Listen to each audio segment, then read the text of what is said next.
Welcome to the Deep Dive.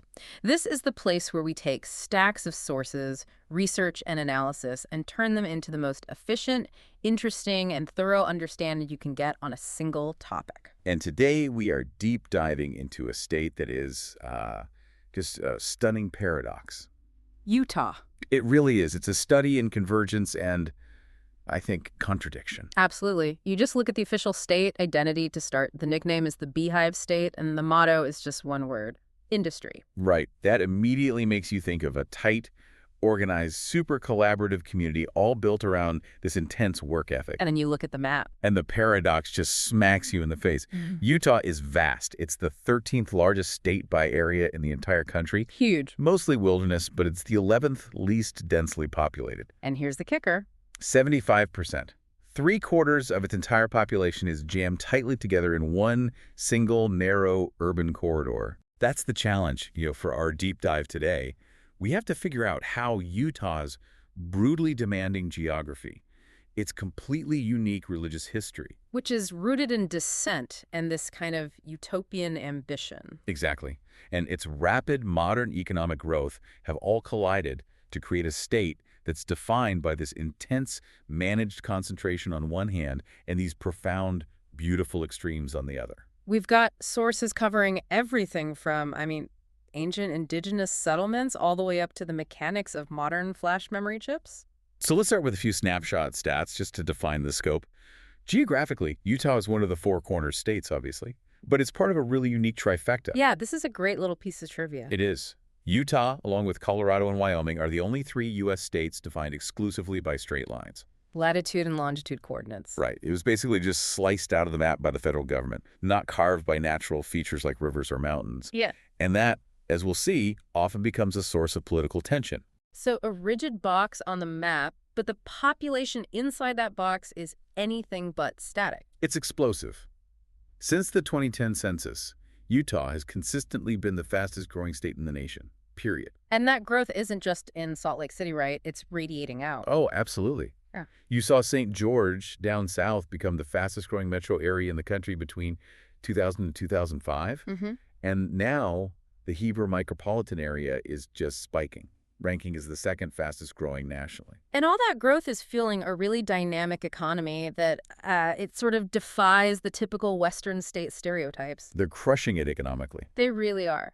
Utah ranks 8th in median household income, sitting at around $93,000 as of 2023. But here's the stat that, for me, truly defines the state's economic culture. The inequality one. The inequality one. Yeah. Utah has the least income inequality of any state in the U.S. Which is just remarkable. It's absolutely remarkable, especially when you think about the volatility of, the tech and mining industries that drive so much of their growth. So what does that suggest? Well, this low Gini coefficient, this measure of low-income disparity, it suggests an incredibly effective, maybe even culturally mandated, internal social safety net. A kind of deliberate economic philosophy. Exactly. It's aimed at inclusion. It's the essence of that industry motto, but applied to how wealth is distributed. And all of this, every single point we've made, it all circles back to the single most defining demographic reality of the state. Utah is the only state in the U.S. where a majority of the population, it's a little over half, though that number is changing, belongs to a single church. The Church of Jesus Christ of Latter-day Saints. And that religious anchor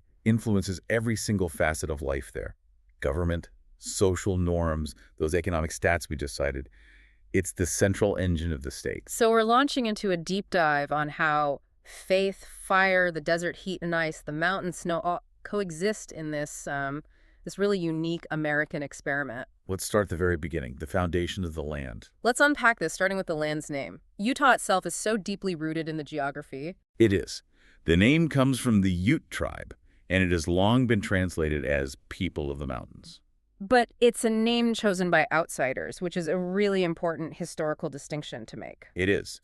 The sources are very clear that the Utes, who are still a powerful presence in the state today, refer to themselves as Nuchi. So where did the mountain people name come from? It seems to have been attributed to them by their neighbors. Specifically, it may have come from the Pueblo peoples, or maybe from the Apache word Utahi, Which means? one that is higher up. Ah. So when the Spanish arrived, they likely heard Utah from other tribes, they adapted it, and then the English speakers just picked up that translated, externally defined name. So the name immediately establishes the dominance of that mountainous landscape. Right from the start. Now, before the Utes and the other recognized tribes, the region was home to some massive ancient cultures. We have to acknowledge the sheer depth of history here. It was dominated by the ancestral Pueblones and the Fremont people. Both speaking Uto-Aztecan languages in some form. Right, and the ancestral Pueblones, who were more concentrated further south, built these incredibly sophisticated structures, often by digging directly into mountainsides. The famous cliff dwellings. Exactly. But then you have the mystery of the Fremont people. They were different. Very different. They Yeah. built their houses primarily out of straw, and while they flourished for centuries, they just disappeared. They vanished from the region around the 15th century. Completely. Archaeologists still debate why. Was it a climate shift? Was it conflict? We don't really know, but their sudden absence left this kind of cultural vacuum before the later tribes fully settled in. So by the time the first Europeans arrived in the mid-18th century, the landscape had shifted again. Yes. The land was home to 5 key Native American groups by then. The Navajo, who had settled in the southeastern region, Around the 18th century. and then the 4 Uto-Aztecan tribes that are still so central to Utah's identity. The Goshute, the Paiute, the Shoshone, and of course, the Ute people themselves. The Spanish were the first non-native explorers to poke around, but their presence was brief and ultimately pretty dismissive. Very much so. You have Francisco Vasquez de Coronado Yep. exploring the southern edges in 1540, mainly looking for the mythical cities of gold. Of course. And the second major exploration was the Dominguez Escalante expedition in 1776. And they went much deeper. They did. These 2 Franciscan priests reached Utah Lake, and they were looking for a practical overland route to California. But the final decision was always the same. The land was just too hard. The desert nature of the territory made colonization seem way too difficult and unattractive compared to, say, New Mexico or California.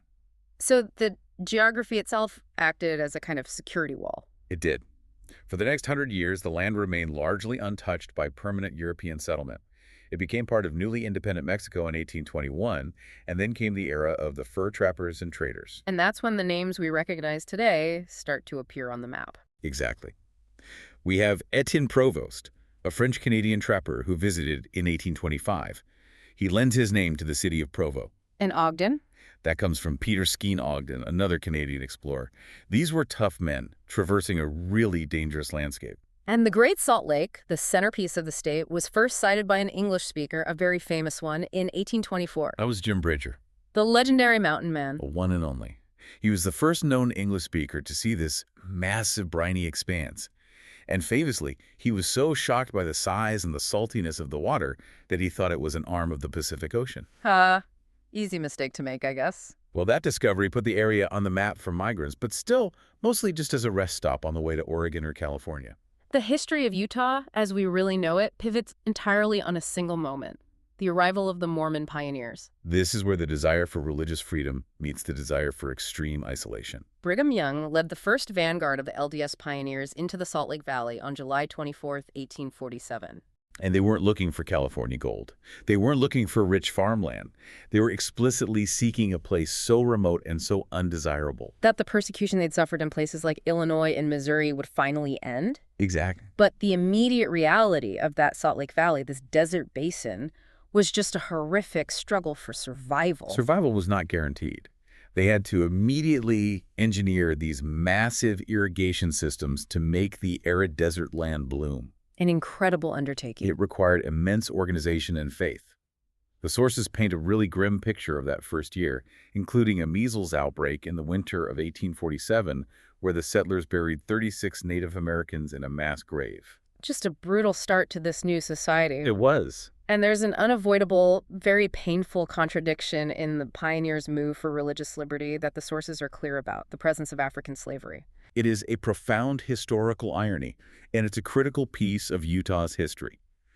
While they were seeking freedom from persecution for themselves, Utah became the only place in the western United States to practice African slavery. The very first party of settlers brought 3 enslaved people with them. Yes. Greenflake, Harkley, and Oscar Crosby. And this wasn't just an informal thing. It was formalized by the territorial legislature in 1852 with the Act in Relation to Service. And this practice wasn't fully outlawed until the Civil War era. It just demonstrates the complex, often contradictory moral landscape of that early settlement. It really does.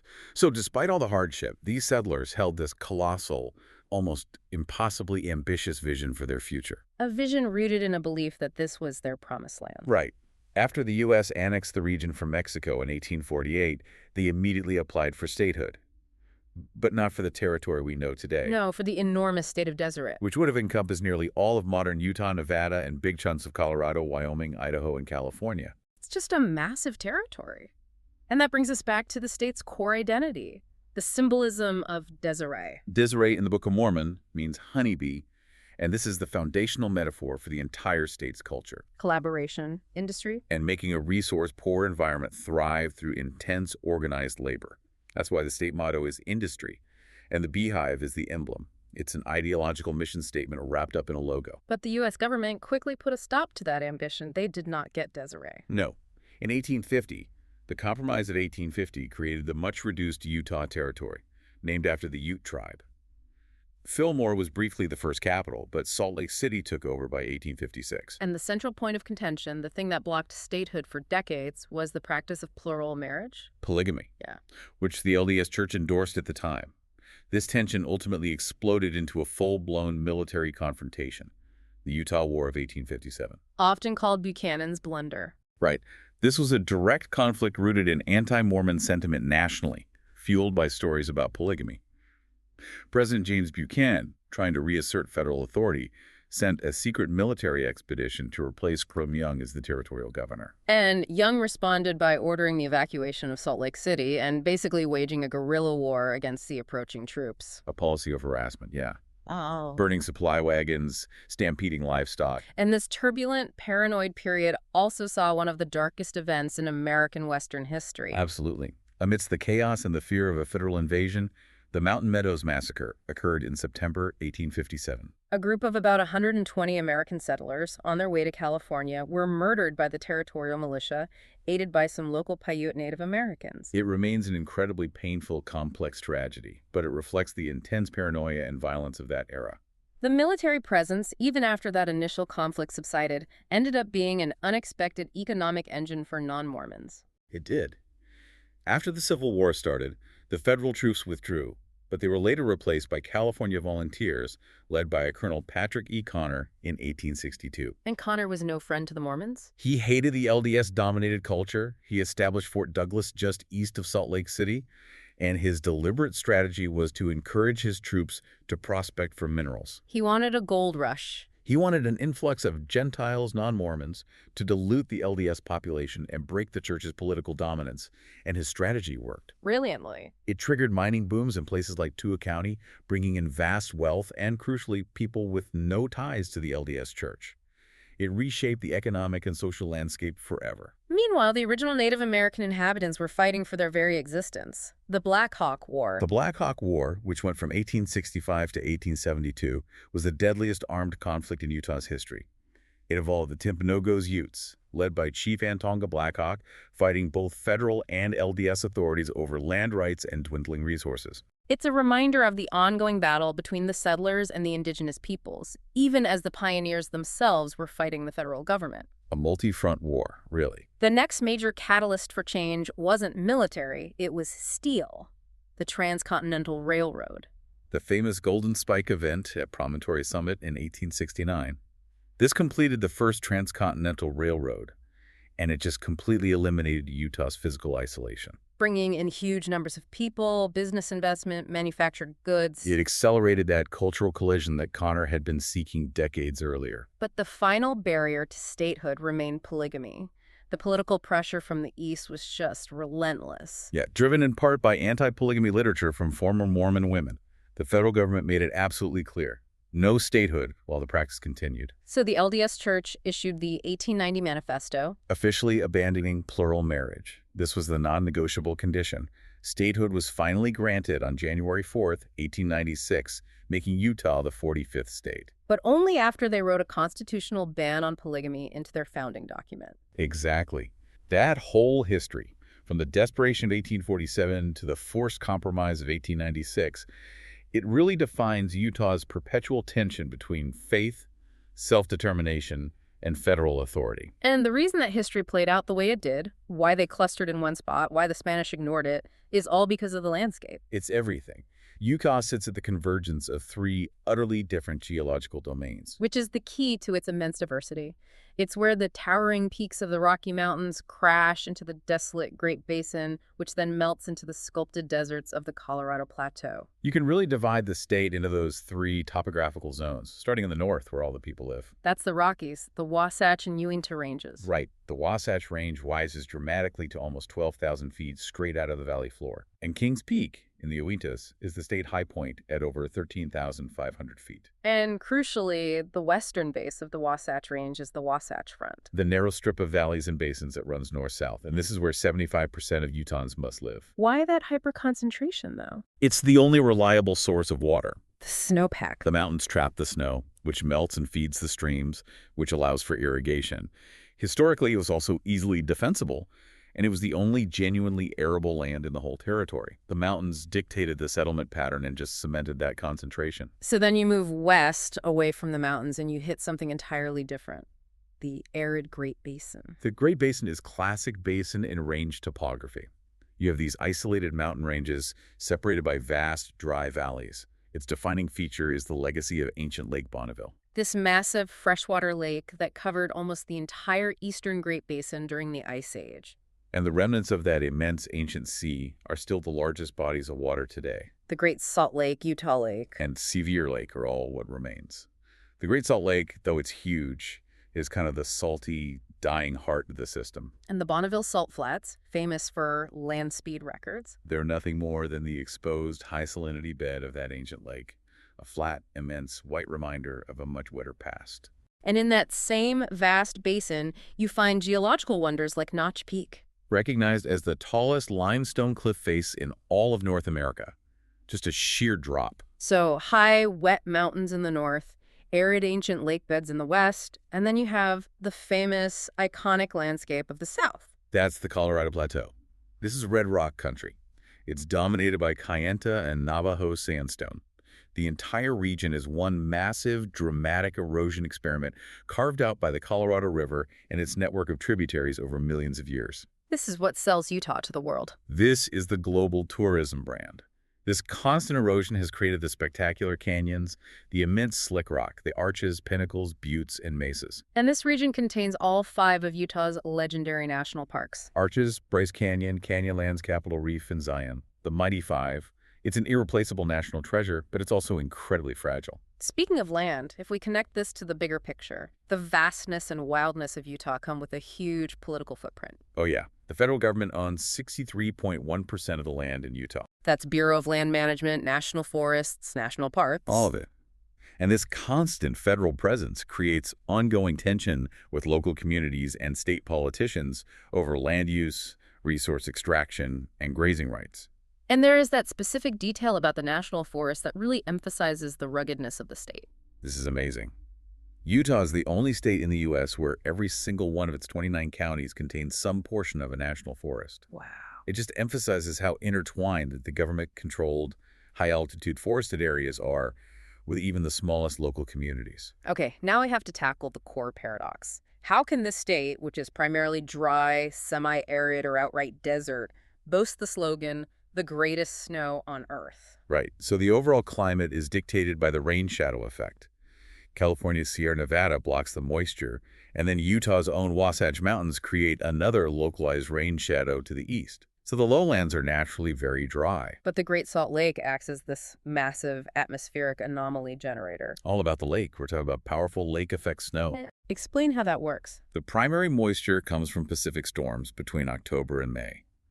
As these storm systems cross the warm, expansive Great Salt Lake, which never completely freezes because of how salty it is, they just wick up moisture. So they get supercharged with water vapor. Exactly. Then that moisture-laden air hits the cold, high peaks of the Wasatch Range immediately to the east and south. It gets rapidly chilled, and it just dumps massive amounts of snow. That's why Salt Lake City itself gets a decent 60 inches a year, but the adjacent mountains are just buried. They get hammered.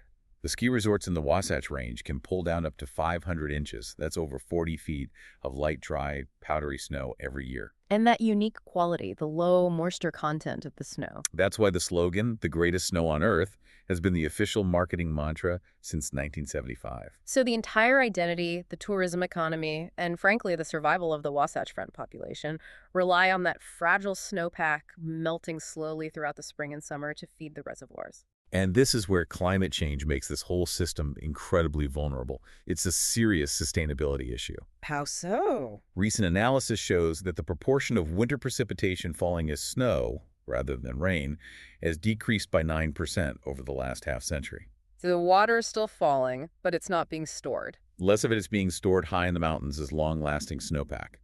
A faster melt means less water available later in the season, which just makes the droughts worse. And Utah is already suffering from increased drought severity and frequency. Precisely.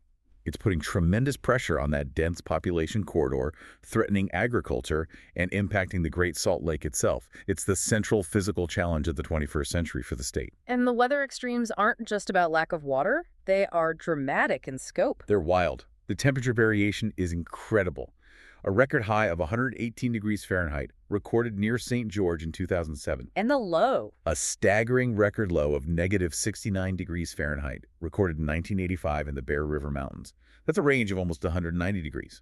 And despite being landlocked, the state isn't entirely immune to violent, unexpected storms. Tornadoes are rare, averaging only about 2 per year, and they're usually low intensity.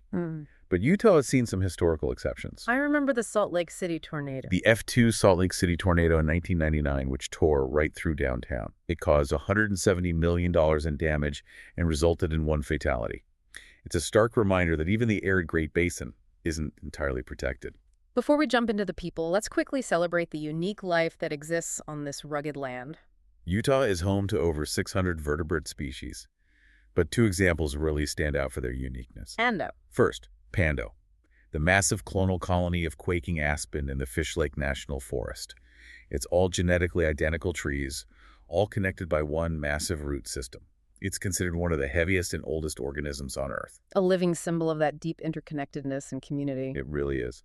And then you have the state reptile, which is found only in the far southwest. The Gila monster. The venomous Gila monster, native to the Mojave Desert portion of the state.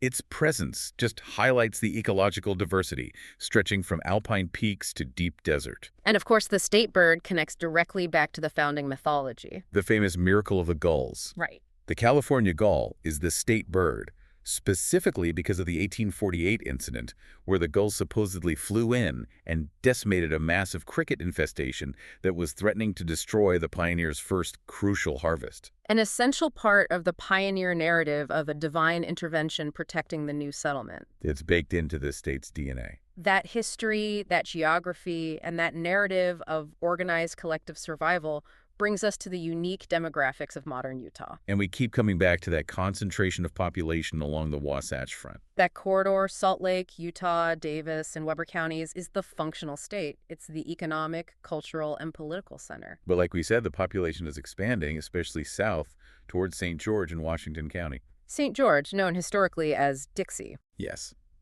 The name comes from the fact that early settlers, under Brigham Young's direction, experimented with growing cotton there because of its warmer climate. And now it's this secondary, incredibly fast-growing hub. It's attracting not only retirees, but also people trying to escape the sheer density of the Wasatch Front.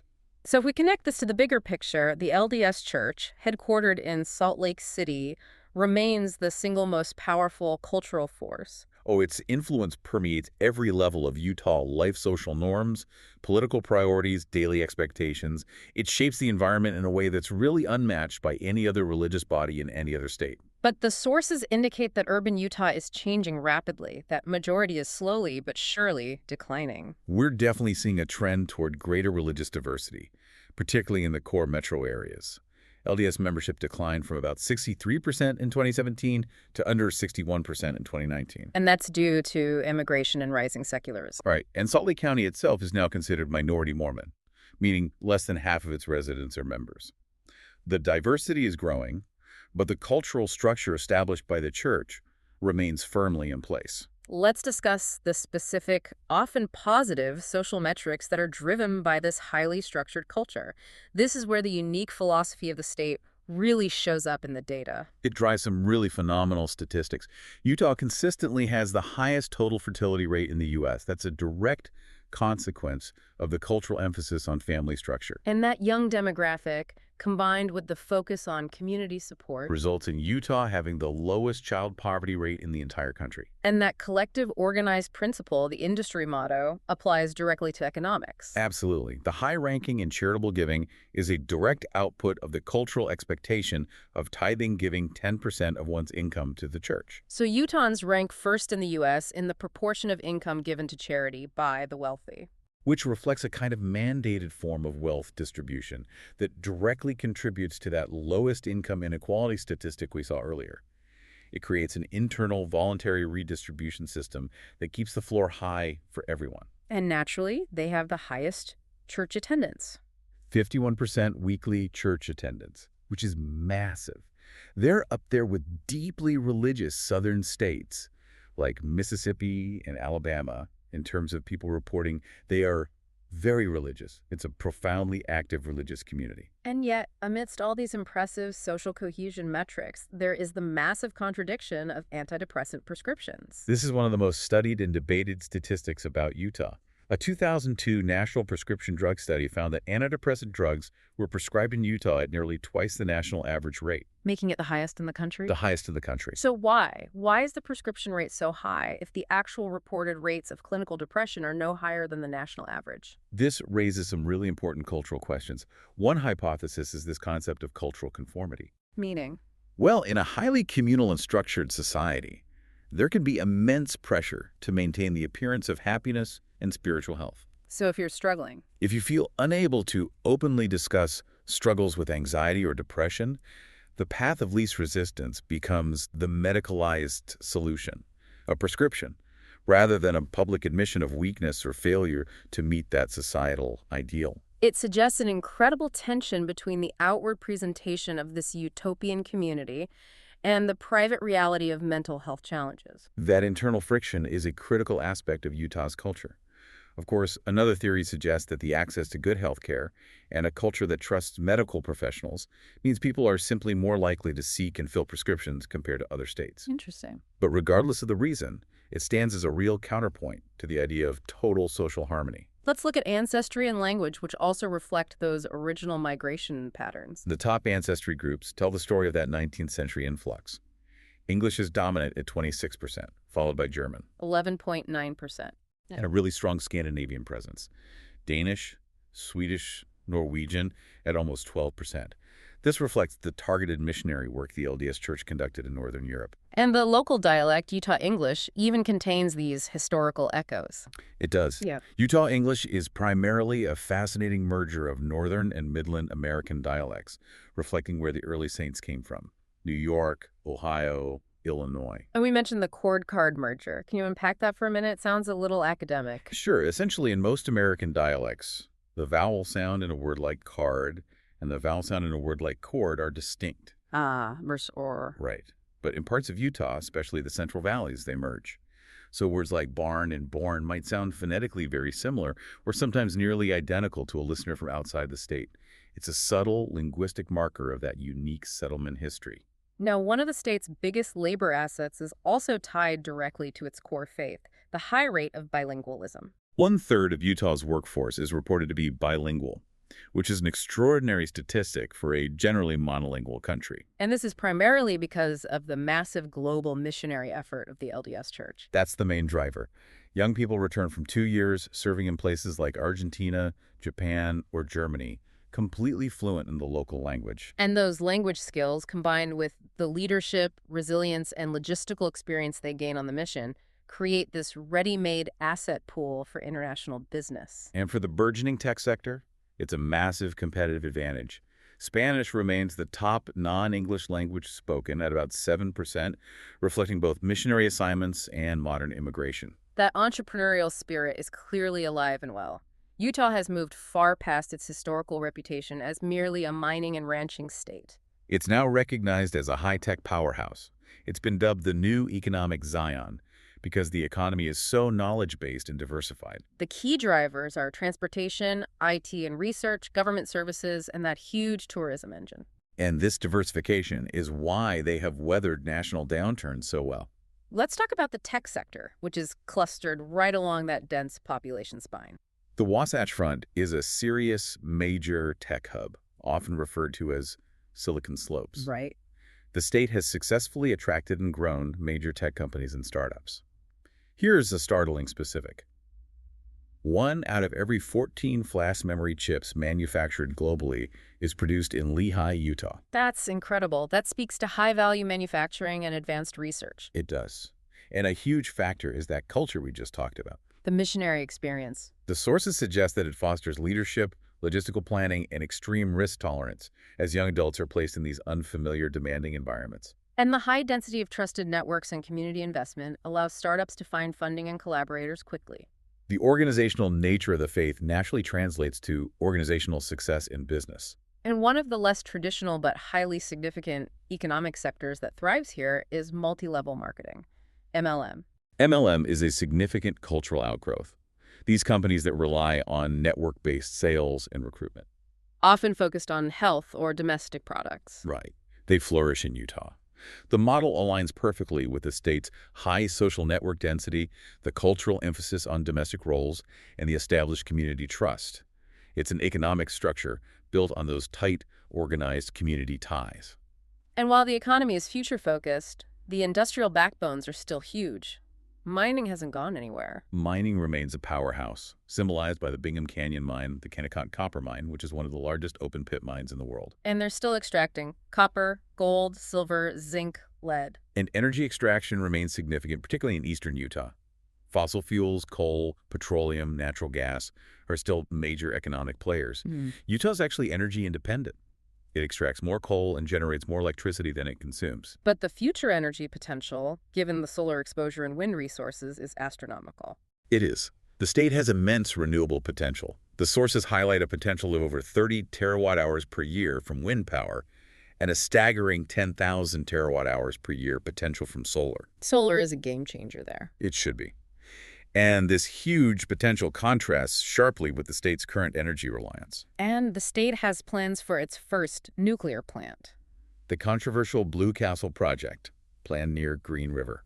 The fact that Utah is actively debating nuclear power alongside massive fossil fuel use and incredible solar potential shows the friction between traditional energy extraction and the need for scalable, consistent energy to fuel that growing tech economy. The most visible part of Utah's economy to the outside world, though, is the tourism engine, built entirely on that contradictory landscape. Tourism is essential.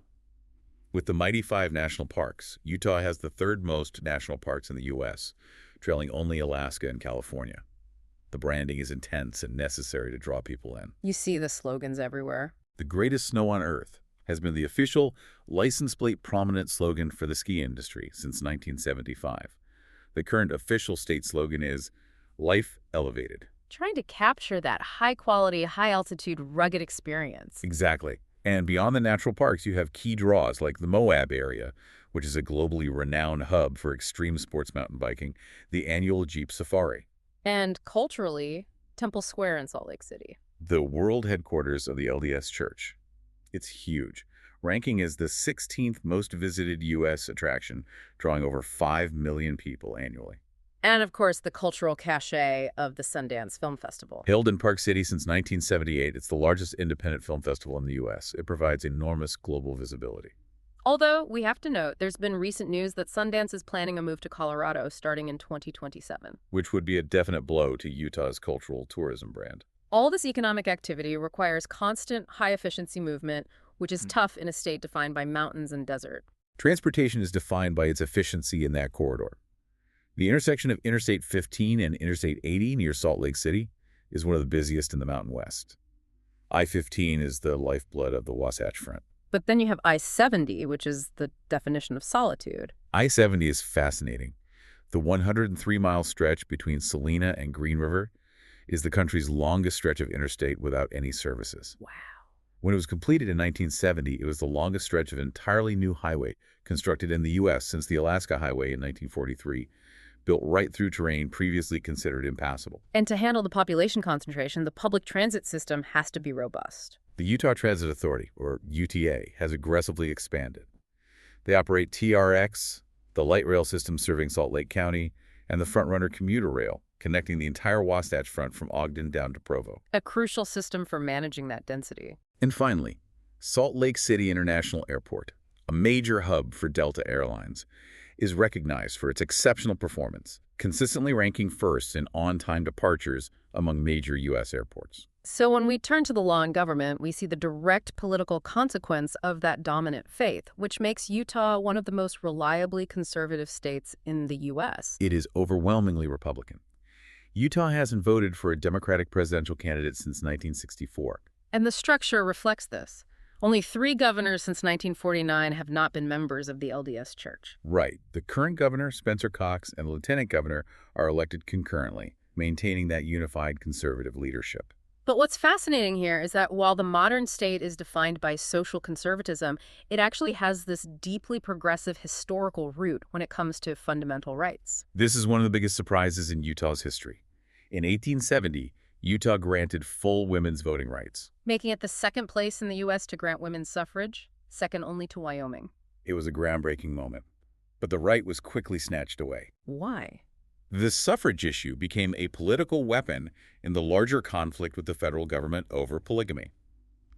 Congress, trying to dismantle the LDS Church's political power, revoked women's suffrage in 1887 via the Edmunds-Tucker Act. So women's rights were literally a tool used in the decades-long battle between the territorial government and Washington, D.C. And the right wasn't restored until it was enshrined in the state constitution, when Utah finally gained statehood in 1896. Looking at unique modern legislation, the state continues to define itself outside the national political narrative, often prioritizing family autonomy. The free-range parenting bill from 2018 is a perfect example. It was the first of its kind in the U.S. What does it do? It explicitly redefined child neglect.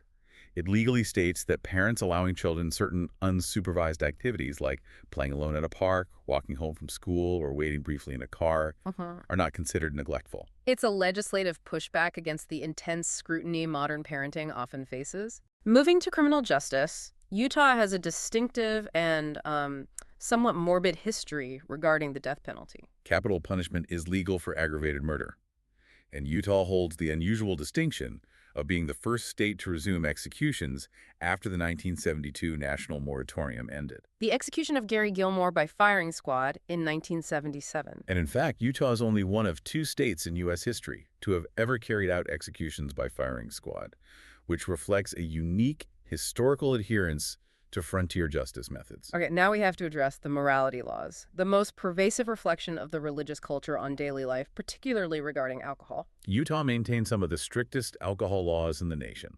It is an alcoholic beverage control state, which means the state government directly controls the sale of liquor, wine, and high-point beer through state-run stores. Sales are restricted, often barred on Sundays. And the cultural approach to consumption is just highly, highly regulated. The labeling laws, for example, often raise eyebrows for outsiders. The Alcopop rule. Right.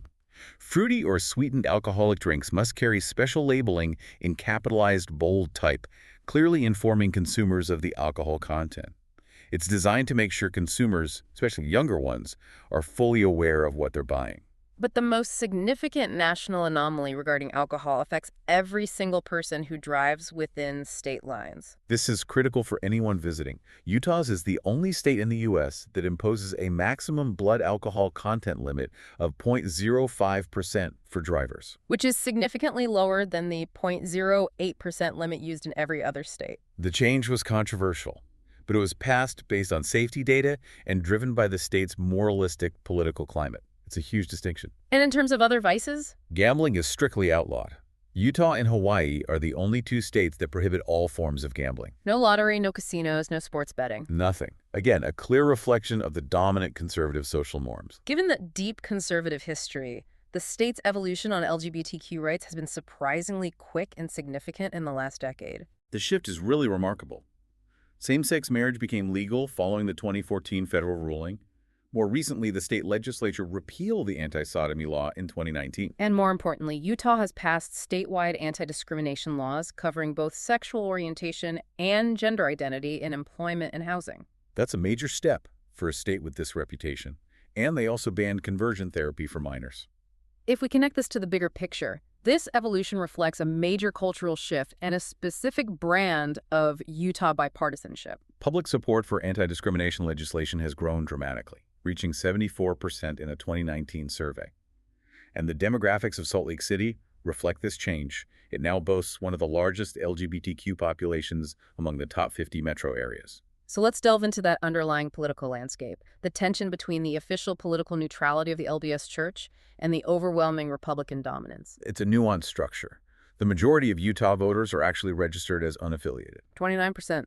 Right, which shows an attempt to distance themselves from party labels. And yet those voters vote overwhelmingly Republican.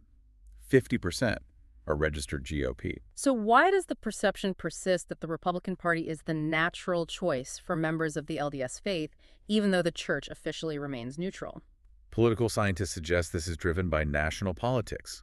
The National Democratic Party platform is widely associated with liberal positions on critical social issues like abortion and family structure. Issues the LDS Church officially opposes. And this creates a powerful cultural signal that pushes socially conservative voters toward the GOP, regardless of what's happening in local state politics. However, that local politics shows a surprisingly cooperative environment. A 2020 report noted that Utah's state legislature fosters a more bipartisan and cooperative political environment compared to the national trend of polarization. And this includes conservative support for causes traditionally associated with the left, like certain LGBT rights legislation, and even regulated marijuana use.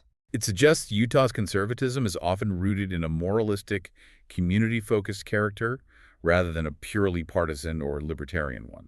We started this deep dive with the Beehive State, built on industry and extreme concentration. So when you pull it all together, what are the key takeaways from synthesizing its history, geology, economics, and unique culture? Utah is, above all, a state of managed, intense contrasts. It was founded by religious dissenters seeking isolation, yet that isolation was quickly broken by the railroad and federal interference. It produced some of the most conservative social legislation on alcohol and gambling, while paradoxically being an early pioneer in women's suffrage and, more recently, a leader in LGBTQ protections. And economically, it has successfully transitioned from extraction and isolation to a new economic Zion, churning out high-tech goods and boasting the least income inequality in the nation, all while remaining dependent on the fragile resources drawn from its arid land. And physically, it's that magnificent convergence of extremes. The desolate Bonneville Salt Flats and the red canyons of the Colorado Plateau, which are entirely reliant on that highly localized and increasingly threatened microclimate that generates the greatest snow on Earth. It's a constant battle between fire and ice, sustained by organization and faith. So what does this collision of history and climate mean for the rapid future of this hyper-concentrated place? This raises an important question for you, the learner, to consider. Utah has been the fastest-growing state in the U.S. since 2010, and that growth is entirely focused along the Wasatch Front, stretching its finite water resources to the absolute limit. We know that increasing frequency and severity of droughts are driven by climate change, and we know that the state's economic and cultural identity is intrinsically linked to the snowpack, which is declining. So if that snow melts faster or falls more frequently as rain, and the Great Salt Lake, the very source of that microclimate and a giant relic of the past, continues to shrink at alarming rates, what happens? What radical shift in infrastructure, in cultural water consumption, or even in geographic distribution will be necessary for Utah to sustain its life-elevated brand in the 21st century? The shrinking Great Salt Lake is already exposing toxic lakebed dust, threatening the health and the very engine of the greatest snow. That's a crisis point where nature meets culture head-on. A profound challenge for a society built on the principle of self-reliance and collective organization. Thank you for providing us with the materials for this deep dive. We hope you feel thoroughly informed and ready to contemplate Utah's future. Until next time, keep digging.